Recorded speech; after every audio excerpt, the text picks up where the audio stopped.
बोलिए सदगुरुदेव की जय।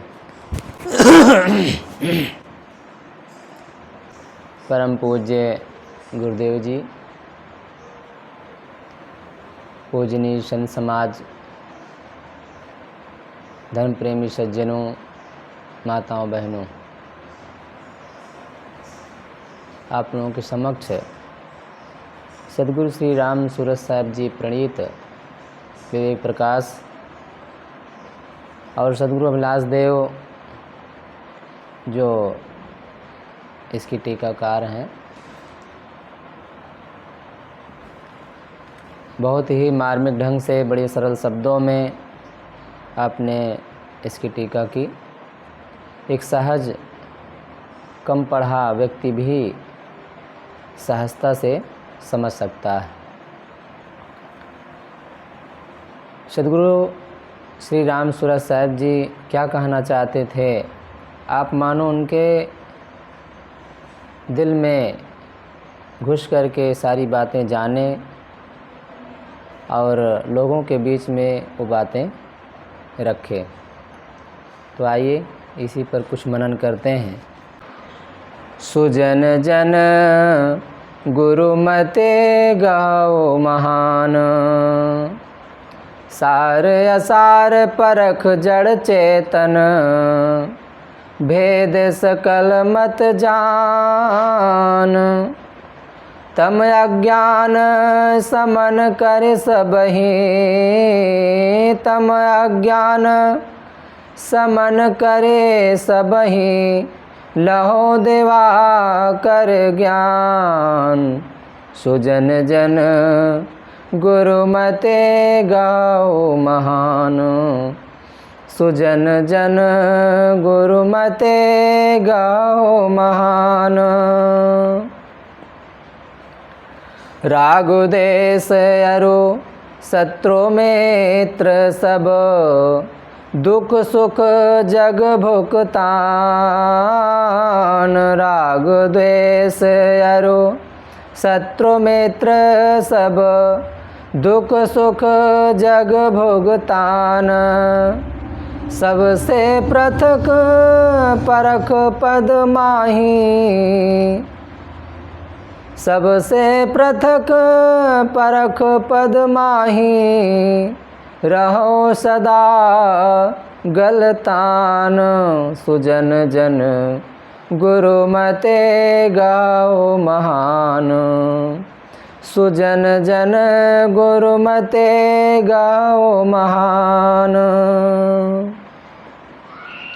भास अध्यास अनुमान कल्पना, सृष्टि मनोमय जान, भास अध्यास अनुमान कल्पना, सृष्टि मनोमय जान, दृष्टा चेतन सबसे न्यारा, दृष्टा चेतन सबसे न्यारा, गो माया लपटान, सुजन जन गुरु मते गहो महान, सुजन जन गुरु मते गहो महान।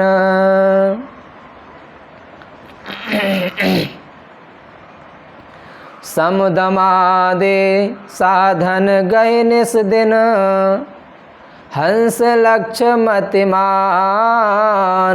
समुदमादे साधन गए निस दिन, हंस लक्ष्य मतिमान, साधु गुरु के चरण सरोरु, हाँ साधु गुरु के चरण सरोरु, लहु भक्ते सुखदान, सृजन जन सुजन जन गुरु मते गहो महान, सुजन जन गुरु मते गहो महान। बहुत ही मार्मिक पद है। एक एक शब्द हमारे मन, हमारे जीवन के लिए बहुत उपयोगी है। ऐसे पदों की ज़रूरत है, ऐसे ज्ञान की अपने जीवन में ज़रूरत होती है, क्योंकि ऐसे ज्ञान के सहारे से ही अपने मन को देखा जा सकता है। संत गुरुजनों का जो ज्ञान होता है, पद होता है, भजन होता है, वो कहीं ना कहीं हमारे मन को देखने के लिए काम आता है, क्योंकि संतों का ज्ञान दर्पण के समान होता है। पढ़ो, अध्ययन करो, मनन करो तो अपने मन को उसमें देखा जा सकता है। सज्जन वृंद महान गुरु बुद्धि को धारण करो, सार सार जड़ चेतन की परख करो और संपूर्ण मतों, वादों एवं संप्रदायों के मर्म को समझो।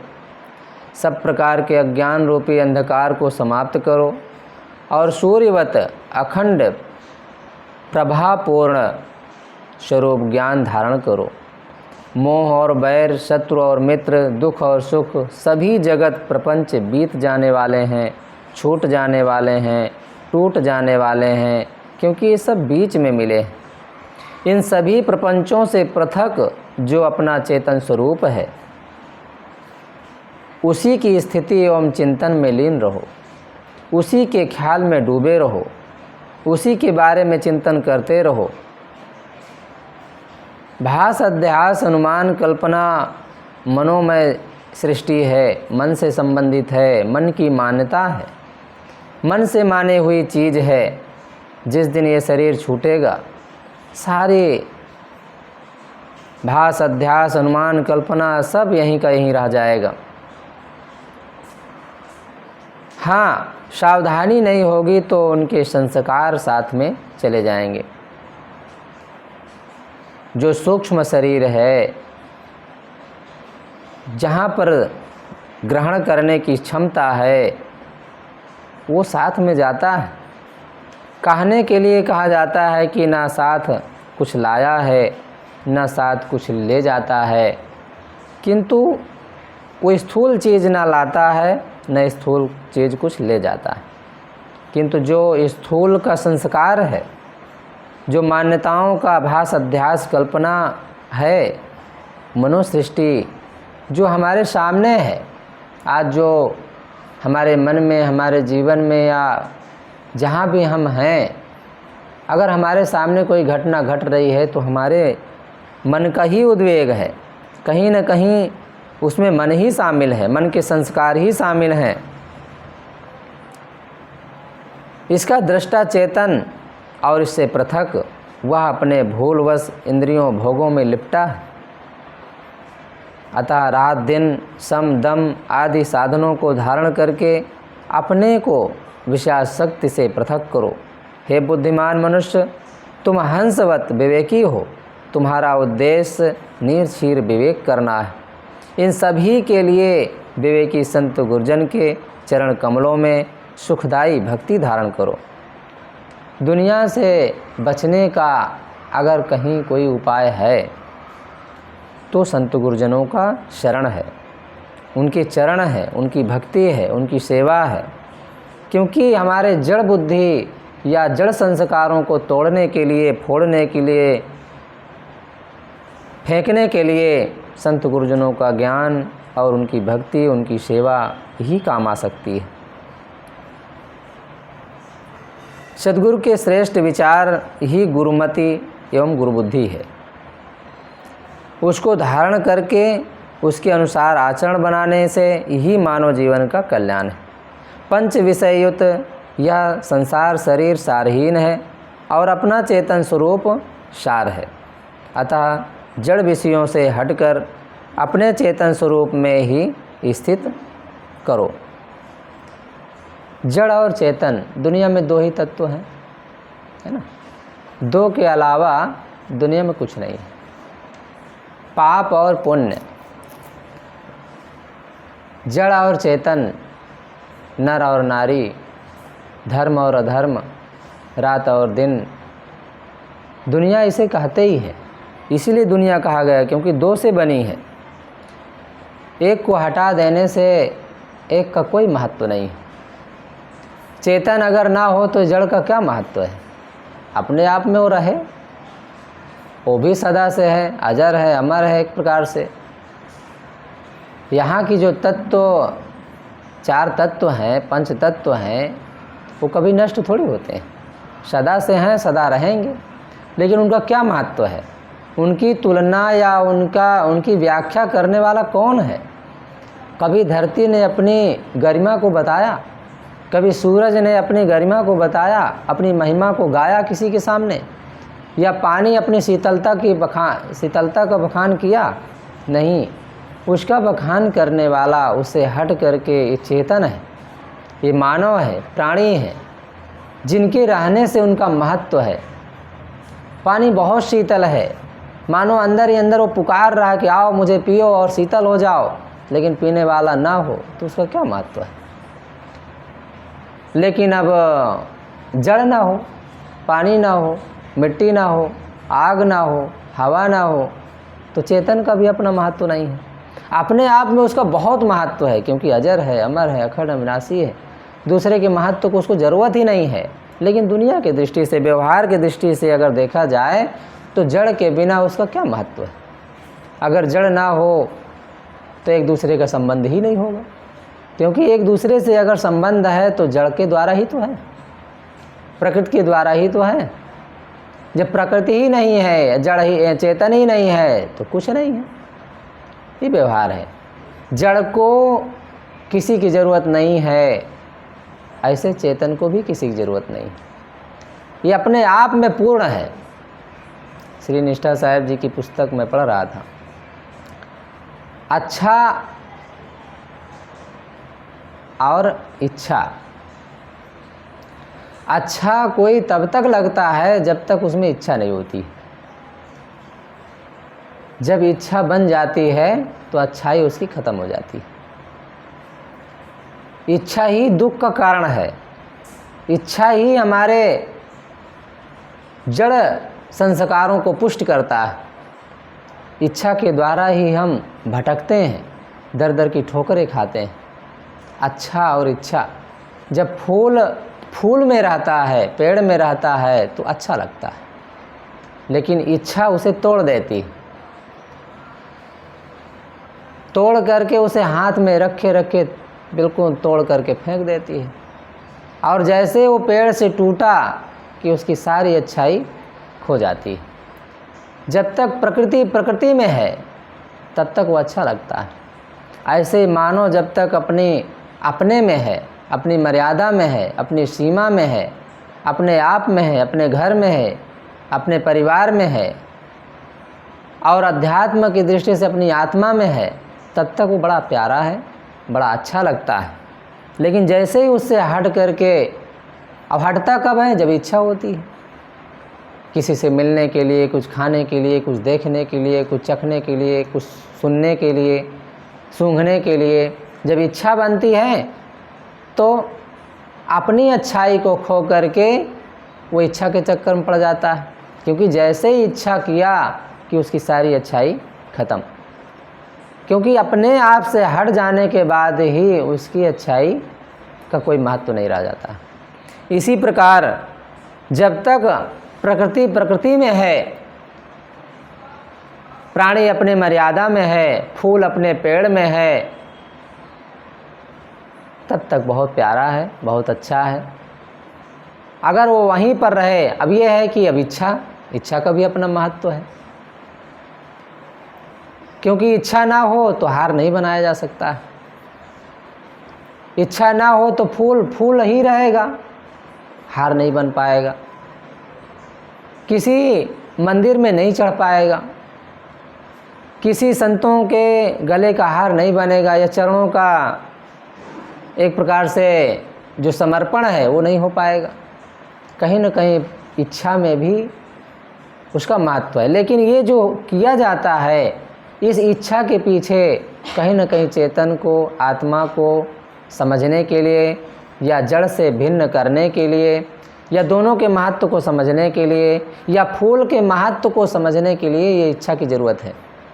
लेकिन अब इच्छा के पीछे कोई अगर दौड़ेगा तो निश्चित हो दुखी रहेगा, परेशान रहेगा। परतंत्रता में स्वतंत्रता है और स्वतंत्रता में परतंत्रता है। सद्गुरु विलास देव कहते थे कि परतंत्रता में स्वतंत्रता है और स्वतंत्रता में परतंत्रता है। जैसे रोड में जब हम चलते हैं तो वहाँ का कुछ नियम होता है। वो नियम क्या है? वो नियम ये है कि हमें बाएं चलना चाहिए, ये सरकार का नियम है। अगर हम बाएं चलते हैं तो परतंत्र है, गुलाम हैं किसी के। अगर हम अपने मन के हिसाब से सोचें तो बहुत बड़ी गुलामी है। भाई हम क्यों चलें बाएं? लेकिन हाँ, इस परतंत्रता में हमारी स्वतंत्रता है, हमारी रक्षा है, हमारी अच्छाई की बचत है, हमारी मर्यादा की बचत है और कहीं ना कहीं हमारे जीवन की बचत है। अगर हम मन के चक्कर में पड़ कर के स्वतंत्र हो जाएं, उस नियम का गुलाम ना रहें, उस नियम का रूपी परतंत्रता को न स्वीकारें, तो कहीं गाड़ी आएगी, रगड़ेगी, या मन के अनुसार हम कुछ करेंगे तो उसका परिणाम सामने आएगा, दुखी रहेंगे। इसलिए उस परतंत्रता की हमें ज़रूरत है। उस परतंत्रता में हमें बंध के रहना है। एक बच्ची से मैं पूछा कि तुम अपने जीवन में क्या करना चाहती हो? तो उसने कहा कि साहब साधना तो मैं नहीं कर पाऊँगी, क्योंकि आखिर वहाँ भी तो गुलाम बनना पड़ता है। तो हम कहे ठीक है, बहुत अच्छी बात है, तुम्हारे मन को जान करके अच्छा लगा, लेकिन जहाँ भी रहोगे गुलाम तुम्हें बनना ही पड़ेगा। कोई सोचे कि हम घर में रहेंगे तो गुलाम नहीं रहेंगे, उसके मुख से एक और शब्द निकला कि साहब अब बिजनेस करेंगे, हम शादी करेंगे ही नहीं। हम कहीं घर में रहोगे, बिजनेस ही करोगे तो बिजनेस केवल तुम ही से नहीं चलेगा, लोगों के द्वारा चलेगा। लोग आएंगे, तुम्हें देखेंगे, केवल तुम्हारे सौदे को नहीं लेने आएंगे, तुम्हारे चेहरे को देखेंगे, तुम्हारे जीवन को देखेंगे और भविष्य में तुम्हारे ऊपर खतरा पैदा करेंगे। क्योंकि दो गुलामी दुनिया में है, या तो गृहस्थी या तो विरक्ति। विरक्ति में संतों की गुलाम होना पड़ता है, विरक्ति में पति या माई बाप या मान मर्यादा के गुलाम होना पड़ता है। अगर वहाँ पर हम गुलाम नहीं रहेंगे तो फिर खतरे से खाली नहीं है कोई जीव। जैसे गाय से बच्चा अगर अलग हो जाए तो कब हिंसक प्राणी उस पर टूट पड़े कोई भरोसा नहीं, लेकिन गाय के पास है तो गाय जब तक जिंदा है तब तक उसको कुछ नहीं बिगड़ सकता है। गाय जब तक जिंदा है कोई हिंसक बड़ा से बड़ा जानवर भी उससे वो लड़ने के लिए तैयार हो जाएगी अपने बच्चे की रक्षा में। इसी प्रकार जब तक हम गुलाम हैं संतों के या मान मर्यादा के, तब तक हमारी रक्षा है। और जैसे ही हम अपने मन के चक्कर में पड़ करके, अहम के चक्कर में पड़ करके अपने मन की गुलामी किए कि मानो धोखा खाए। ये मन अहंकार कहीं झुकने नहीं देना चाहता। अब सबसे बड़ी बात है अहंकार, क्योंकि वो न संतों के सामने झुकना चाहता है, न पति के सामने झुकना चाहता है, या न अपने माई बाप के सामने झुकना चाहता है, क्योंकि वो स्वतंत्र पढ़ा लिखा हो गया, ज्ञानी हो गया, समझदार हो गया, कुछ बुद्धि आ गई है दुनिया की, तो उसे लगता है कि मैं क्यों किसी के सामने झुकूं, क्यों गुलाम बनूं, अपने ढंग से रहूँगा। और रह के देख ले, बड़े बड़े लोग आए और अपने मन के गुलामी में पीस करके चले गए, कुछ फ़ायदा नहीं हुआ। इसलिए सद्गुरु कहते हैं कि सुजन जन जो सज्जनों का जीवन है वो गुरु मत से चलता है, गुरु संतों के आधार से चलता है। आखिर हमारी सज्जनता किस में है? संतों का जो नियम है, ज्ञान है, मर्यादा है, उसी से तो हमें लोग सज्जन कहते हैं। और उस मर्यादा को अगर हम तोड़ देते हैं अथवा उनसे विपरीत हो जाते हैं, अपने मन के गुलाम हो जाते हैं, अपने अहंकार के गुलाम हो जाते हैं, तो फिर निश्चित है कि फिर उसका परिणाम सामने आएगा। तो साहब कहते हैं कि संत गुरुजनों की भक्ति धारण करो। सद्गुरु कबीर ने कहा है ना कि घर में रहो तो भक्ति करो, ना तो करो बैराग। घर में रहो तो भक्ति करो, नहीं तो बैराग करो। बैराग का मतलब होता है राग रहित जीवन। राग रहित जीवन। एक भजन है कि नारियों से घृणा क्यों करते हैं, नारियों के प्रति जो मन में गंदगी है उससे घृणा करो ना।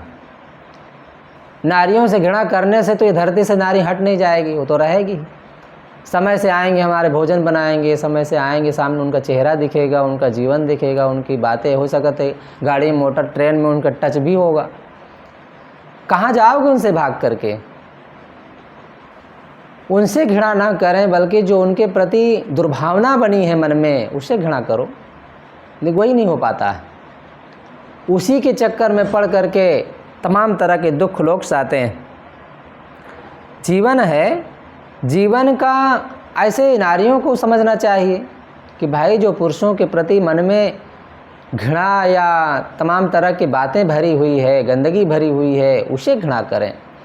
महात्मा गांधी ने भी कहा है ना कि पाप से घृणा करो, पापी से नहीं।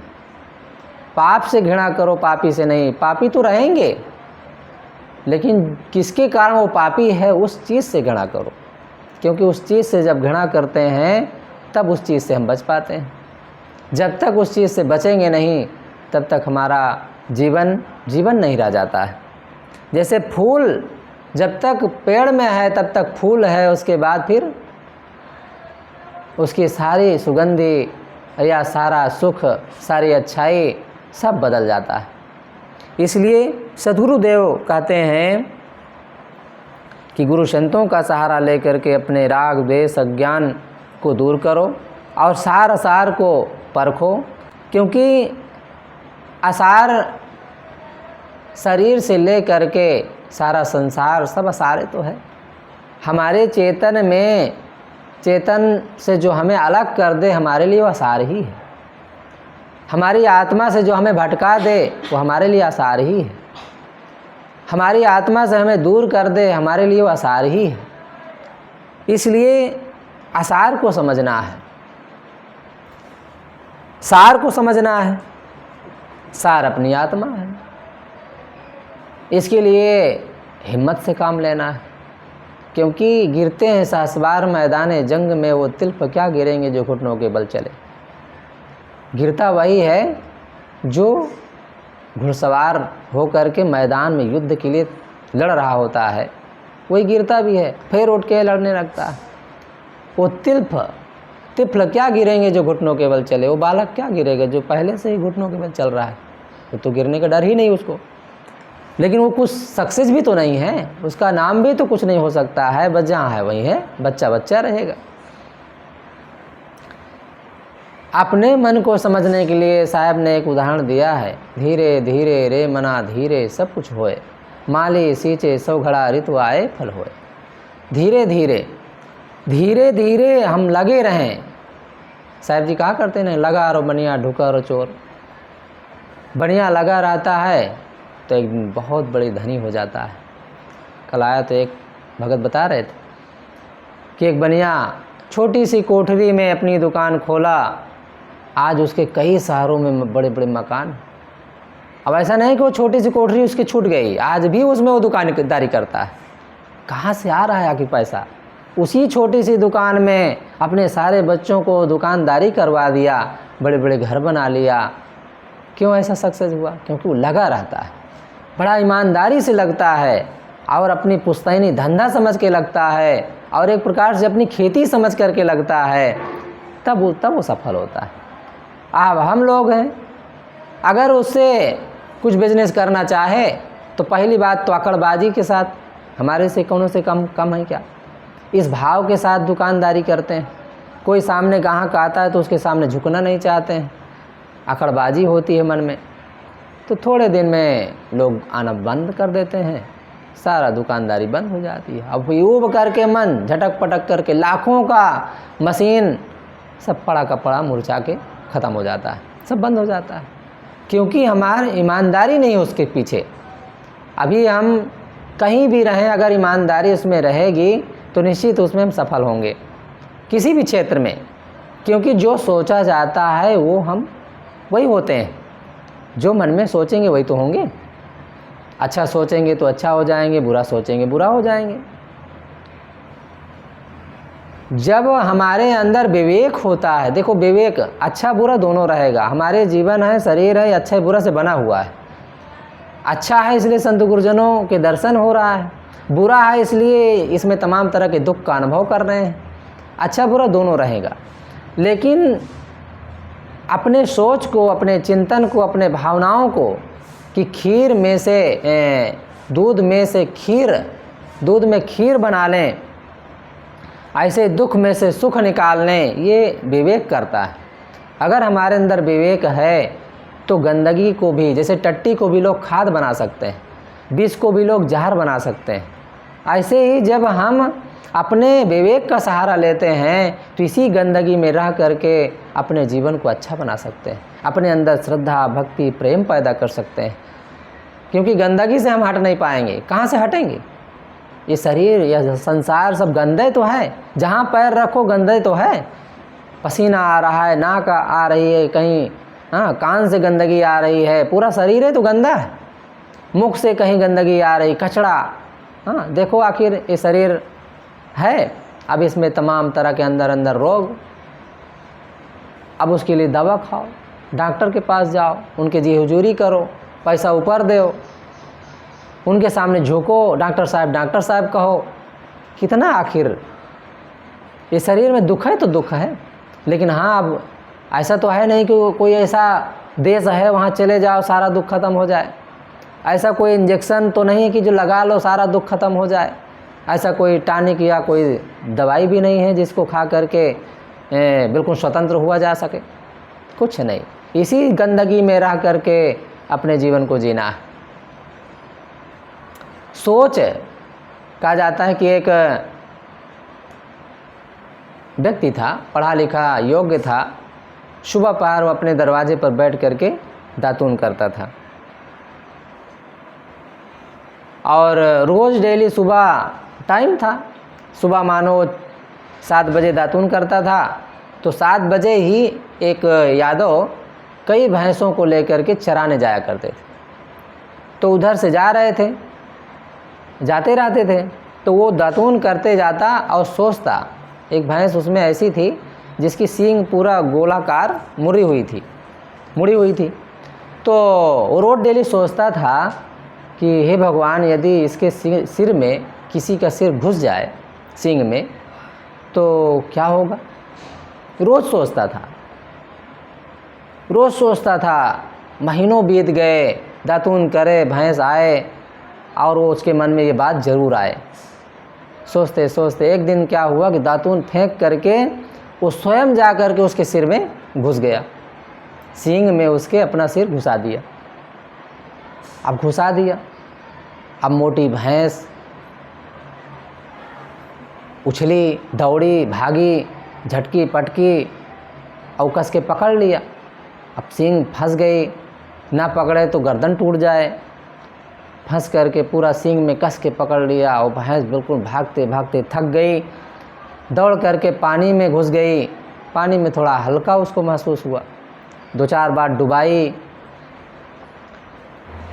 गांव के लोग घेर करके उसको, भैंस को पकड़े, बांधे, पटके और सींग काटे और उस व्यक्ति को निकाले।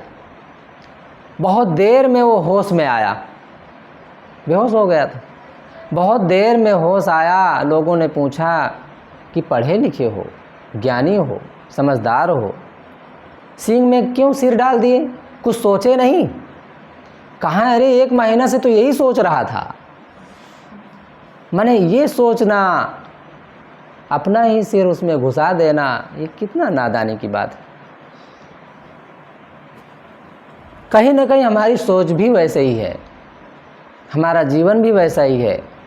हम वो सोचते हैं जो हमें कहीं ना कहीं दुख तक पहुंचा देता है। हमें वह सोचना चाहिए जो हमें एक दूसरे के लिए सम्मान पैदा कर दे, हमारे अंदर एक दूसरे के लिए श्रद्धा पैदा कर दे। हमें वह सोचना चाहिए जो एक दूसरे के लिए प्रेम पैदा कर दे, अथवा अपने अंदर वैराग पैदा कर दे, ज्ञान पैदा कर दे, संतोष पैदा कर दे। दुनिया में संतोष नाम की कोई चीज़ नहीं है, या दुकानों में वो मिलता नहीं है कि जा कर के ले लो और खुश हो जाओ, संतुष्ट हो जाओ। संत गुरुजनों के दरबार में या उनके ज्ञान के सहारे से संतोष मिलता है, और ख़ास बात अपनी आत्मा से संतोष मिलता है। अपनी आत्मा को यदि हम सब कुछ समझ लें, हमारे लिए वही देवी है, हमारे लिए वही देवता है, हमारे लिए वही भगवान है, हमारे लिए वही माता है, हमारे लिए वही पिता है। अगर ये सारी भावना उस आत्मा में ही देखी जा सके या उसमें दिख जाए तो संतुष्टि मिल सकती है। हम बाहर जो देखो ये भी एक ख्याल रखना है कि सारे शब्द एक भावात्मक हैं। सारे शब्द एक भावात्मक, एक प्रकार से पर्यायवाची शब्द हैं। एक ही नाम के कई नाम पर्यायवाची शब्द। जैसे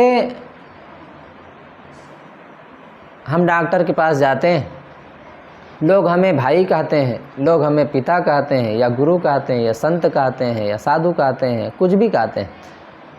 डॉक्टर इसमें कहीं भी ऑपरेशन करे, क्या इसमें साधु निकाल सकता है या इसमें पिता निकाल सकता है या भाई निकाल सकता है? केवल भाव है। लोगों के दिल को तसल्ली मिलती है, भाई कह करके मिलती है, पिता कह करके मिलती है, गुरु कह करके मिलती है या संत कह करके मिलती है, मित्र कह करके मिलती है। एक भाव है, ऐसा कहने से उसको संतोष मिलता है। ऐसे भगवान नाम की चीज़ दुनिया में कहीं नहीं है। हम गुरु को ही भगवान कहते हैं, मालिक कहते हैं, संत कहते हैं, सद्गुरु कहते हैं, भगवान कहते हैं, ईश्वर कहते हैं, और इससे मन को संतोष मिलता है। मंदिर में लोग पत्थर को भगवान कह देते हैं, थोड़ा उनको संतोष मिलता है, पूरा संतोष उसमें नहीं मिलता है, क्योंकि वो नकली, भाई नकली संतोष नकली ही रहेगा। नकली भगवान से नकली संतोष मिलेगा, असली संतोष नहीं मिलता है। जैसे नकली भोजन से पेट नहीं भरता है, असली भोजन से पेट भरता है। नकली गाय से दूध नहीं मिलता है, असली गाय से दूध मिलता है। इसी प्रकार असली भगवान से संतोष मिलता है। तो असली भगवान मानव मात्र असली भगवान है। अब उसमें जो अपने को शोध लिए हैं, अपने को समझ लिए हैं, अपने को जान लिए हैं, वो असली भगवान है। उनके द्वारा या उनके पास जाने से, उनके चरण छूने से, उनको दर्शन से, उनको देखने से मन को संतोष मिलेगा, अपूर्ण संतोष मिलेगा। क्योंकि जो पूर्ण संतुष्ट होगा तो उससे पूर्ण संतोष मिलेगा ही। जो पूरा तृप्त है उसके पास जा करके आपको तृप्ति जरूर मिलेगी, संतोष जरूर मिलेगा। तो साहब इसमें कहते हैं कि भाई संतों का सहारा लो, उनके चरण शरण का सहारा लो, क्योंकि हमारे अंदर के अज्ञानता रूपी जो अंधियारी है वहीं से दूर होगी। और राग द्वेष का जो भाव घुसा हुआ है मन में, ये भी भाव है, क्योंकि भाव में अंतर होता है। एक राग का भाव है, द्वेष का भाव है, मोह का भाव है, और एक प्रेम का भाव है, श्रद्धा का भाव है, संतोष का भाव है, ये भी भाव है। कहाँ किसका जुड़ाव है, अपनी अपनी मान्यता है लोगों की। सब भावे तो है, सब अपने अपने भाव में लोग जीना चाहते हैं और उसी में उनको संतोष भी मिलता है। कोई बच्चा इंजीनियर बनना चाहता है, उसको डॉक्टर के भाव पैदा करेंगे तो डॉक्टर कभी नहीं बन सकता वो। एक बच्चे से मैंने पूछा तुम क्या करना पसंद करते हो ज़्यादा, क्या खेल पसंद करते हो या क्या तुम्हें ज़्यादा अच्छा लगता है? तो उसने कहा मुझे ड्राइंग करना, क्या कहते हो, कला, मुझे वो बनाने में बहुत अच्छा लगता है। तो मैं उसके पिता से कहा, हम कही अगर इसमें इसको अच्छा लगता है तो इसमें उसको प्रोत्साहन देना चाहिए। अगर इसमें वो आगे बढ़ेगा तो निश्चित वो बहुत आगे जा सकता है।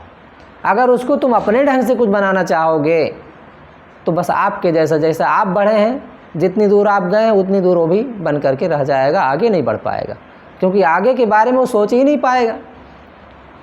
एक मास्टर ने बच्चों से पूछा पढ़ लिख कर के क्या बनोगे? लोगों ने डॉक्टर, मास्टर, कलेक्टर, सिपाही, दरोगा, फौजी, सब बच्चे बताए अपना अपना। एक बच्चा कुछ नहीं बोला।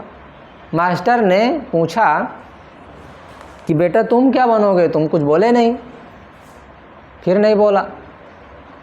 तो पास में जा कर के सिर में हाथ रख कर के मास्टर पूछता है, बेटा तुम क्या बनोगे? बोलो कुछ, तुम भी बोलो, सब तो बोले हैं। तो रोते हुए बोलता है मैं पागल बनूंगा। कहा ये क्या है, मतलब पागल बनने का क्या भाव है? पागल कहीं बना जाता है? कहाँ है? अरे हमारी मम्मी हमें डॉक्टर बनाना चाहती है, हमारी दादी हमें इंजीनियर बनाना चाहती है, पापा मास्टर बनाना चाहते हैं, ऐसे में पागल नहीं बनेंगे तो क्या बनेंगे? पागल वही बनता है जो अपनी भावनाओं को सामने नहीं रख पाता है। कभी हम अपने अगले व्यक्ति के भी मन को समझें, कभी उनकी मनोभाव को समझने का प्रयास किए हैं, उनके दिल को भी परखने का प्रयास किए हैं, अपना परखाने का प्रयास करते हैं, अपना उनके सामने रखने का प्रयास करते हैं। कभी उनके दिल को भी समझ के देखो, करना क्या चाहता है। कोई साधना मार्ग में ही आता है तो हम अपने नियम कानून उन्हें बताते हैं, यार उसके मन में क्या है, वो क्या पसंद करता है, ज़रा उससे भी पूछ के देखो। ऐसा तो है नहीं कि वो आज से आपसे हट करके कोई पसंद करेगा। अगर साधना में आया है, कोई साधक आया है, तो ऐसा तो है नहीं कि वो आपके विपरीत कोई मार्ग चुन करके उसको बताएगा। लेकिन हाँ, आप ही से संबंधित, आपके नियम से ही संबंधित कुछ बात बताएगा, और उसमें आप उसको प्रोत्साहन देंगे तो ज़रूर उसमें वो आगे बढ़ेगा। लेकिन आपके नियम कई बार आपके लिए वो महत्वपूर्ण हो सकता है, आपको ऊपर उठाने वाला बन सकता है, लेकिन दूसरे के लिए वो धोखा भी तो दे सकता है। कई बार हमारे ही नियम, हमारे ही बनाए नियम हमारे लिए घाटे का सौदा हो जाता है, केवल ना समझ के कारण।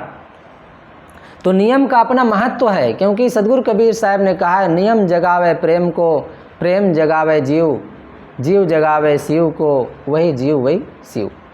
नियम हमारे अंदर प्रेम पैदा करता है। जैसे सुबह उठने का नियम हमने बना लिया, टहलने का नियम बना लिया, व्यायाम करने का नियम बना लिया, तो बिना अब 4 बजे नियम बनाएं तो 4 बजे ज़रूर नींद खुल जाएगी। मन को झटकिए, बिस्तर को झटकिए और मोड़ करके तुरंत रख करके और तैनात हो जाइए, फ्रेश होकर के टहलने चले जाइए। तो ये नियम आपके अंदर इतना प्रेम पैदा कर देगा कि आप उस नियम को बिना किए आपको संतोष नहीं मिलेगा। ऐसे ही आप और भी नियम बना लीजिए, जो भी नियम बनाएंगे आपके अंदर उसके प्रति वो प्रेम ही पैदा करेगा। और जब प्रेम होगा, आपके अंदर प्रेम होगा तो श्रद्धा पैदा हो जाएगी, भाव पैदा हो जाएगा, क्योंकि भाव हमें भगवान भी बनाता है और भाव हमें शैतान भी बनाता है। अगर हम संत गुरुजनों के संबंधित जो भावनाएं हैं या प्रेम से संबंधित जो भावनाएं हैं उसको नहीं समझे, उसके साथ विवेक का सहारा नहीं लिए, गुरु संतों के सहारा नहीं लिए, तो फिर वो प्रेम नहीं रह जाता है। रहेगा आपके अंदर लेकिन काम नहीं करेगा। जैसे हमारे यहाँ कुल्हाड़ी रहे तो रहने से क्या मतलब है, वो काम थोड़ी करेगा, काम तब करेगा जब उसका उपयोग करेंगे। तो ऐसे ही प्रेम तब रह जाता है जब उससे जीव की जानकारी होती है, जब उससे विवेक की जागृति होती है, अपने अंदर एक संतुष्टि का भाव जगता है, तब मानो प्रेम काम कर रहा है। ढाई आकर प्रेम का पढ़े सो पंडित होए। 2.5 अक्षर ही है इस शब्द में, लेकिन वही प्रेम हमारे लिए एक प्रकार से हमें जीव बना देता है, चेतन बना देता है, अमर बना देता है, महान बना देता है। तो ऊपर बात आई कि सब मत पंथों के भेदों को जानो। लोग कहते हैं नदी एक घाट बहुतेरा। नदी एक है, घाट बहुत है, सुनने में कितना अच्छा लगता है। भाई जाना वही है सबको, सबको शांति चाहिए, सबको कल्याण चाहिए। घाट बहुत हैं माने संत गुरुजन बहुत हैं, ऐसा समझ सकते हैं। अगर हम समझें इस बात को, विवेक लगाएं, क्योंकि विवेक नहीं रहता है तो बिना विवेक के हम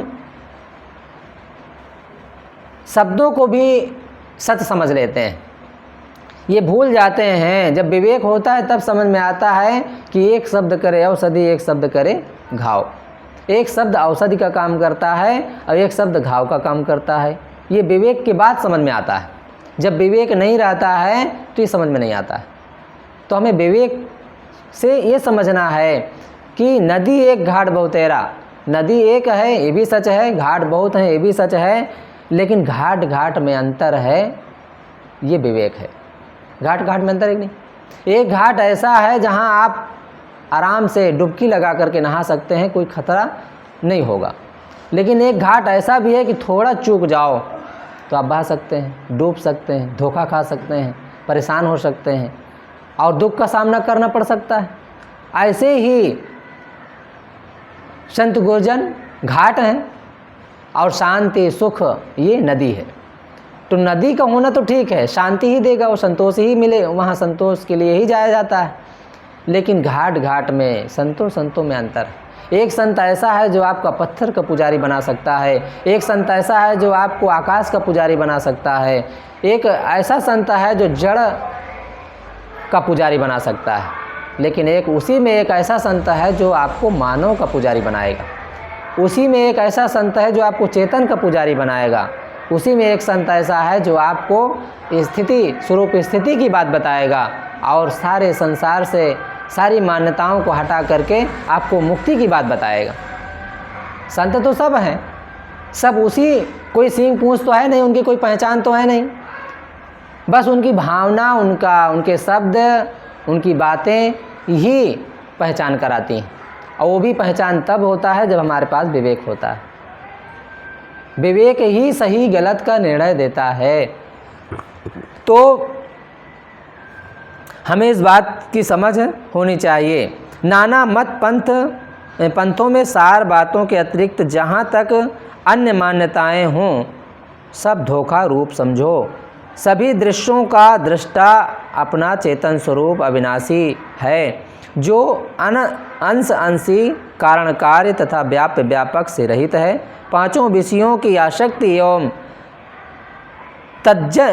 तज्जन्य दुर्गुणों को छोड़कर दया शीलादि सद्गुणों के संयुक्त स्वरूप ज्ञान में स्थित होना ही परम कर्तव्य है।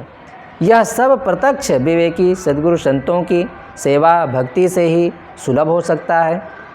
बस यही सार है। इसके अतिरिक्त भटकना मतों की खाई में गिरना है। हमारा मत बड़ा, हमारा पंथ बड़ा, हाँ, ये कहीं ना कहीं जैसे हमारा घर बड़ा, हमारी गाड़ी बड़ी, हाँ, हमारा पैसा बड़ा, ये मत भी वैसे ही है। हमारा मत बड़ा, हमारा धर्म बड़ा। धर्म बड़ा वह होता है जो जामे बड़ा स्वभाव, जो हमारे स्वभाव में परिवर्तन ला दे, हमारे स्वभाव को मीठा बना दे, हमारे स्वभाव को सरल बना दे, अहंकार रहित बना दे। वो एक प्रकार से वही धर्म है। बाकी धर्म नहीं, अधर्म है। धर्म के नाम पर भाई भाई को तोड़ देना, धर्म के नाम पर जातियां बन जाती हैं, धर्म के नाम पर मठ मंदिर बन जाते हैं, धर्म के नाम पर हत्याएं होती हैं, बलि दी जाती है। धर्म तो है, लेकिन ये धर्म नहीं है। अगर अपनी आत्मा से दूर ले जाता है, दया से दूर ले जाता है, प्रेम से दूर ले जाता है, क्षमा से दूर ले जाता है, मानवता से दूर ले जाता है, तो वो धर्म कहाँ रह गया? वो धर्म नहीं है, वो अधर्म है। एक प्रकार से अपनी आत्मा से हटा दे हमें, तो धर्म कहाँ रह गया? वो धर्म नहीं है, अधर्म है। हमारे जीवन को बिगाड़ने वाला है, भटकाने वाला है, खाई है एक प्रकार से। और खाई में गिर जाने के बाद फिर क्या होता है? कहा जाता है कि एक व्यक्ति था, अंधाकूप था और उसमें जाके गिर गया। तो उसमें बरगद का पेड़ था बगल में। कई बार अंधा कुआं होता था, पहले का ज़माना था कि कुआं तो खोद दिया गया, लेकिन धीरे धीरे ऊपर का जब हट गया तो अंधा बन गया। उसमें घास जामा है, पेड़ जामा है अगल बगल, तो अंधा जैसा हो गया। तो वो व्यक्ति उसमें गिर गया, तो वही बर्रो पकड़ करके लटक गया।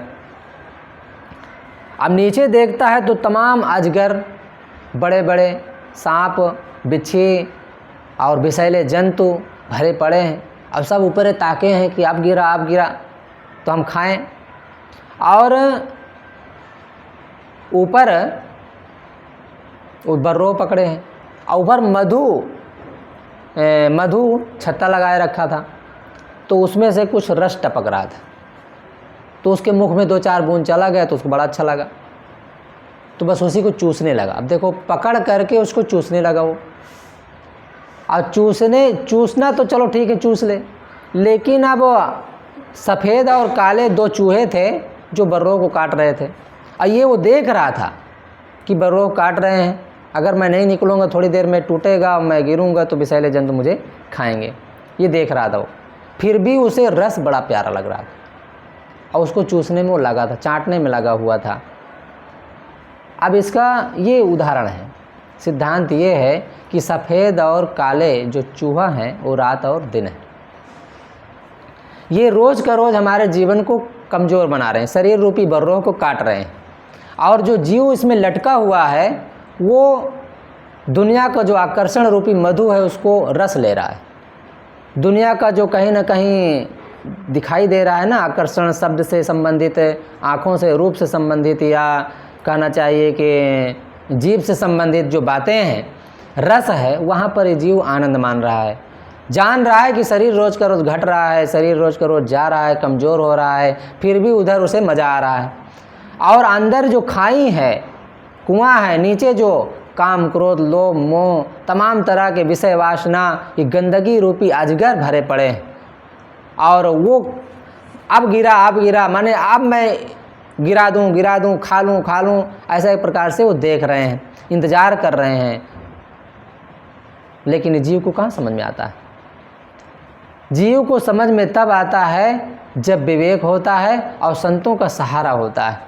अब वहीं पर कोई व्यक्ति हो, उसे सहारा देने वाला, हिम्मत देने वाला, पकड़ने वाला, हाथ पकड़ने वाला कि अरे तू क्या कर रहा है, चल जल्दी निकल, नहीं तो चूहा काट देंगे और तू गिर जाएगा, हिम्मत देने वाला हो।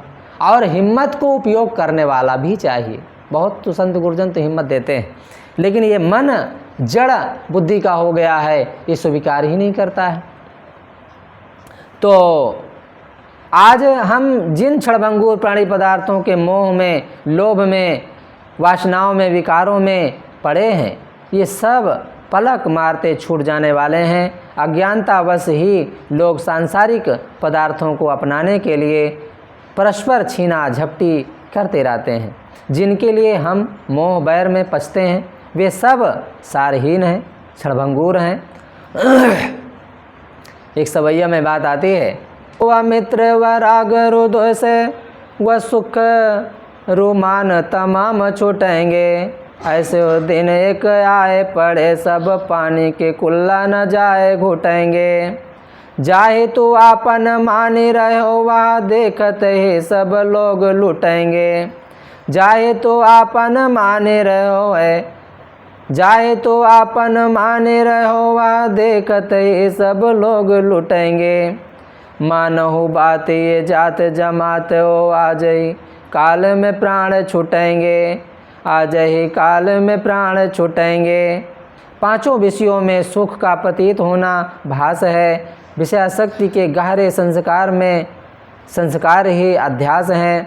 प्रत्यक्ष जगत की स्थिति प्रत्यक्ष जड़ चेतन से न समझकर इसके अन्य कारणकर्ता देवी देवता आदि होने का भ्रम करना अनुमान है। राग द्वेष हर्ष शोक तथा काम क्रोध आदि मन में उठते रहना कल्पना है। ये सब मन के विकार हैं, इनका त्याग करना कल्याणार्थी का कर्तव्य है।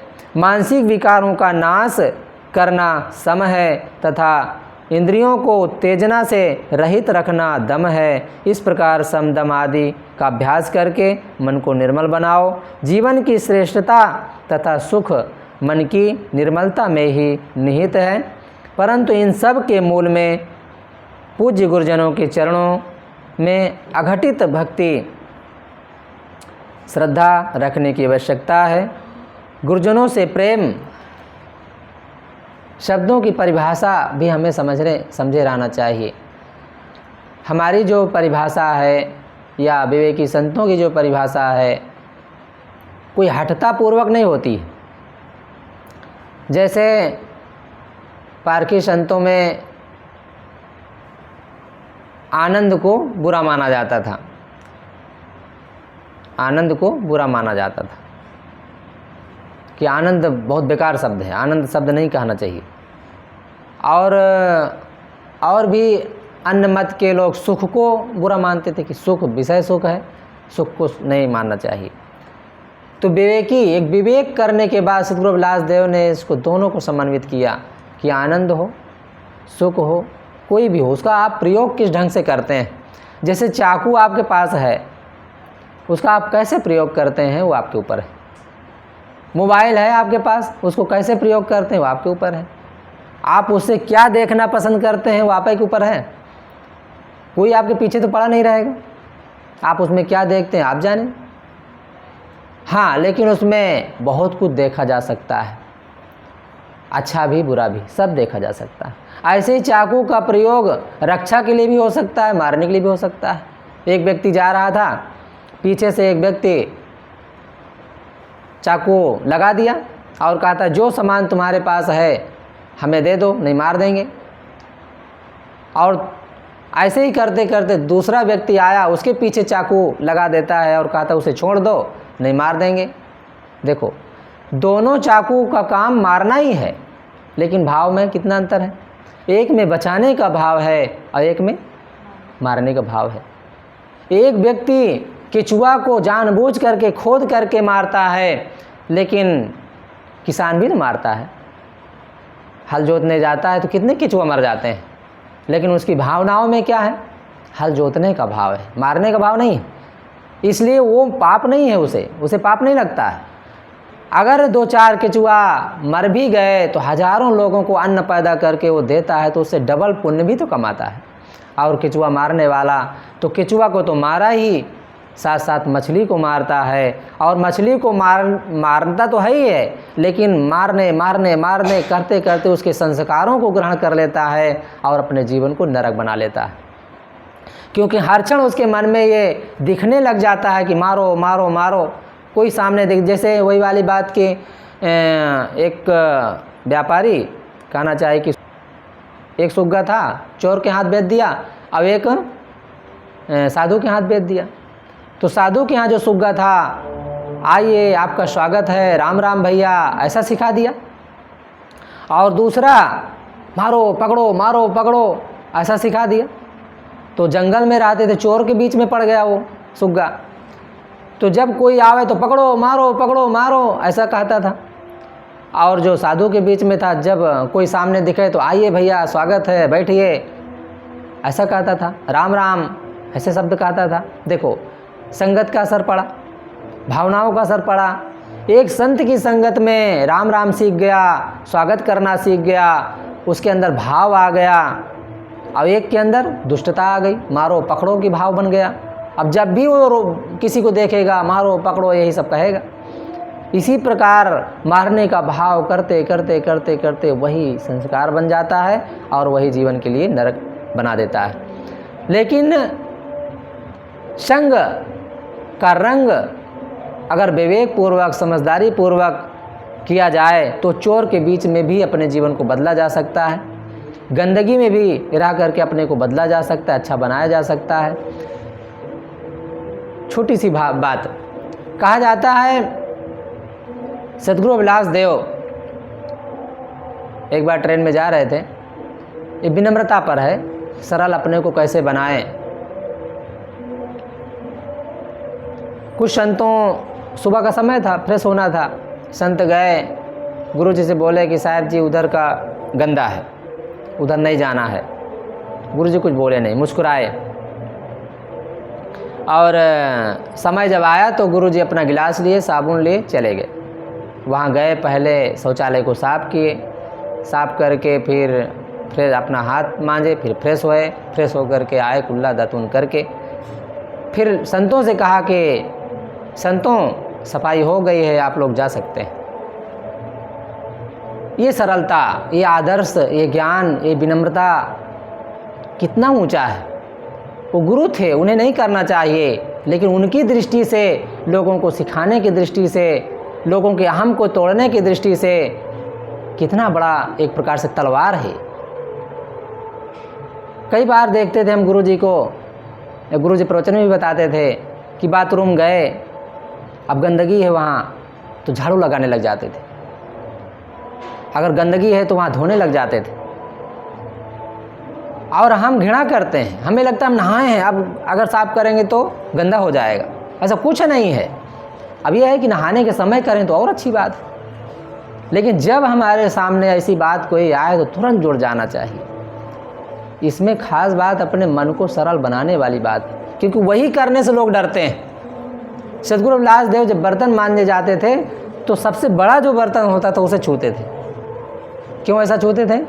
क्योंकि सिखाना है, ये सिखाना है लोगों को। और नहीं सिखाना है तो हमें तो सीखना है ना, हमें करना है। अक्सर बड़े बर्तन से लोग घबराते हैं, उसे छूना नहीं चाहते। छोटे छोटे बर्तन, सरल सरल बर्तन मांज के भाग जाते हैं। बड़ा बर्तन कौन मांजे? अब जो फंसे बेचारा मांगे मजबूरी में। अगर हमारे मन में ये भाव हो, जो सामने जाए बड़ा बर्तन मान दे या छोटा बर्तन मान दे, कुछ भी बाने बर्तन मांजे, अपने को सरल बनाए, विनम्र बनाए, अहंकार रहित बने, तो देखो। अब फिर ये किसके लिए किया जाता है? ये दूसरे के लिए नहीं किया जाता है, अपने लिए किया जाता है। अपने मन को सरल बनाने के लिए किया जाता है। छोटी छोटी बातों को लेकर के हम इसका करते हैं, छोटी छोटी बातों को लेकर के हमारे मन में न जाने क्या क्या बातें आ जाती। ये मन का खेल है, मन को हमें समझना है, क्योंकि मन को अगर समझ लें, मार लें, तो काम काम नहीं रह जाता है, वही राम में बदल जाता है, वही सेवा में बदल जाता है, वही भावनाओं में बदल जाता है, वही एक प्रकार से कल्याण में हमारे लिए साधक बन जाता है। और उसी को काम समझ के करते हैं ना, तो आलस बनता है, लाभ भी नहीं मिलता है, और कहीं ना कहीं मन द्वंद्वग्रस्त रहता है, दुखी रहता है। क्या बताएं, जब देखो हम ही पेरे रहते हैं, हमें ही करना पड़ता है, लोग बैठे रहते हैं, कई तरह की भावनाएं मन में आ जाती हैं। हम तो बड़े हैं, बड़े होकर हम क्यों करें, हाँ, ये कई तरह की बातें आ जाती हैं। अपने को इतना निर्ग्रंथ बनाएं, सरल बनाएं, विनम्र बनाएं, कुछ नहीं, कोई बात नहीं, कोई ना करे, हम अकेले करेंगे, ऐसी भावना अपने अंदर पैदा करना चाहिए। तब हमारे जीवन का कल्याण है। नाश करना सम है, और अपने मन इंद्रियों की उत्तेजना को दूर करना दम है। इन्हीं दमन समन का अभ्यास करके अपने मन को निर्मल बनाना चाहिए, श्रेष्ठ बनाना चाहिए, क्योंकि अपने जीवन की श्रेष्ठता इसी में है। पूज्य गुरुजनों के चरणों में भक्ति श्रद्धा रखते हुए अपने जीवन को जीना चाहिए। भक्ति बिना मन जीत सके नहीं, भक्ति बिना मन जीत सके नहीं, भक्ति बिना नहीं ज्ञान रुकते, भक्ति बिना ना विराग बने पुनि, भक्ति बिना ना बोध टिकते, भक्ति बिना नहीं स्वार्थ में सुख, भक्ति बिना परमार्थ डिगते, भक्ति बिना सिर आए परे, भक्ति बिना सिर आए परे दुख, या हित भक्ति में प्रेम करते। क्योंकि बिना भक्ति के हमारे जीवन में दुख आ सकता है, पीड़ा आ सकती है, कुसंस्कार आ सकते हैं, और जीवन द्वंद्वग्रस्त हो सकता है। भक्ति अगर नहीं है तो स्वार्थ में भी सुख नहीं मिलता है। भक्ति में अगर भक्ति नहीं है, प्रेम नहीं है, तो स्वार्थ में भी सुख नहीं मिल सकता है। जहाँ है केवल द्वंद्व पैदा होगा, लाभ नहीं होगा। वर्तमान में कई बार हम देखते हैं कि भविष्य को सोच करके हम वर्तमान को बिगाड़ लेते हैं। हमें वर्तमान में इस स्थिति में अभी हम जो हैं, अभी हम क्या कर रहे हैं, इस बात को हमें समझना चाहिए, इस बात का हमें आनंद लेना चाहिए, इस बात का हमें पूर्ण रूप से उसका अनुभव करना चाहिए। अगर इससे हट करके हम कल के बारे में पता नहीं क्या होगा, लोग क्या कहेंगे, भक्ति हम कर रहे हैं, ये कर रहे हैं, वो कर रहे हैं, बैठे हैं, ये देखो, ये भविष्य में हमारा मन चला गया और वर्तमान का सब कुछ खो दिया। वर्तमान में रह करके उसका पूरा आनंद लो, उसका पूरा अनुभव करो, और विचार करो मन में कि हमें अनुभव कहाँ तक काम कर रहा है, कितना काम करता है, हमारे अंदर कितनी शक्ति भर रहा है, इस पर विचार करो। देखो काम करता है नहीं करता है। सारा द्वंद्व हमारा खत्म हो सकता है, सारे अंदर के कुसंस्कार खत्म हो सकते हैं, क्योंकि हम शब्दों को कहाँ प्रयोग करते हैं। एक शब्द करे औषधि, एक शब्द करे घाव, शब्द मारा गिर पड़ा, शब्द छोड़ा राज, जिन जिन शब्द विवेक या तिनका सरियो काज। जिन जिन लोगों ने शब्दों का विवेक करके उसका प्रयोग किया है, उनका काम बना है। बाकी शब्द के जाल में सब उलझे हैं, शब्द के जाल में सब गिर जाते हैं। बड़े बड़े योगी लोग गिर जाते हैं शब्दों के जाल में पड़ करके, बड़े बड़े खूंखार दुष्ट लोग भी शब्दों को पकड़ करके आगे बढ़ जाते हैं। तो शब्द का सहारा तो लेना ही पड़ेगा, बिना शब्द के तो हमारा काम बनेगा नहीं। लेकिन शब्द ही हमें मजबूत बनाते हैं, शब्द ही हमें आगे बढ़ाते हैं, शब्द ही हमें ऊपर उठाते हैं। तो ये कुछ बातें रही सद्गुरु श्री राम सूरत साहब जी रचित विवेक प्रकाश सदगुरु अभिलाष देव टीकाकार जो बहुत ही मार्मिक बातें इसमें आप बताए, अब इसका हम चिंतन करते रहें, मनन करते रहें, अभ्यास करते रहें, क्योंकि इसी से हम अपने मन को समझ सकते हैं, जीत सकते हैं। बोलिए सदगुरुदेव की जय। साहेब बंदी साहेब बंदी।